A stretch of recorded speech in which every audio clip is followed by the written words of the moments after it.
చిలుకూరు బాలాజీ వెంకటేశ్వర స్వామి వారి దేవాలయం ఒక స్వయం వ్యక్త క్షేత్రం.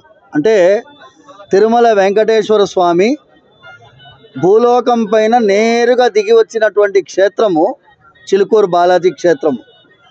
అలాంటి ఒక క్షేత్రంలో తిరుమలకి ఏ నియమాలు వర్తిస్తాయో చిలుకూరుకు కూడా అలాంటి నియమాలు వర్తిస్తాయి. తిరుమల క్షేత్రం చుట్టూ 2 కిలోమీటర్ రేడియస్లో ఏ అన్య మత సంస్థ కానీ ఒక ప్రార్థనా స్థలాన్ని కానీ కొత్తగా నిర్మించడానికి అవకాశం లేదు. ఆ జీవోని మేము మళ్ళీ ప్రార్థిస్తున్నాము ప్రభుత్వాన్ని మీ ద్వారా.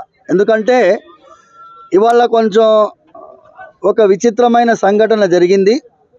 నూతనంగా ఒక మస్జిద్ నిర్మాణం చేయాలనేటటువంటి ప్రయత్నం ప్రారంభించినందువల్ల వాళ్ళు కూడా మా సోదరులే, వాళ్ళంటే మాకు అభిమానమే.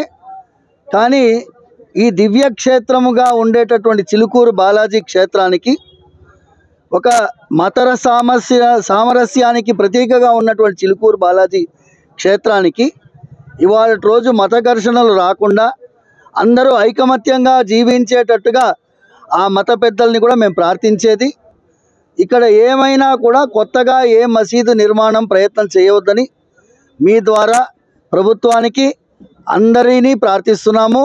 యథాతథంగా ఉండే విధంగా ఇంతకుముందు ఎలా ఉండిందో అలాగే ఉండే విధంగా ఈ ప్రస్తుత పరిస్థితిని కొనసాగించాలని మన పోలీస్ యంత్రాంగాన్ని, కలెక్టరేట్ ఆఫీస్ని, కలెక్టరేట్ గారిని ప్రార్థిస్తున్నాను. కలెక్టర్ పర్మిషన్ లేనిదే ఏ కొత్త నిర్మాణం, ఏ మత సంస్థ నిర్మాణం కూడా జరగడానికి వీల్లేదు.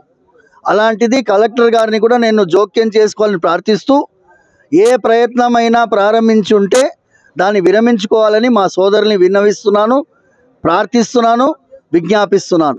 సర్వే జనా సుఖినో భవంతు, సమస్త సన్మంగళాని భవంతు.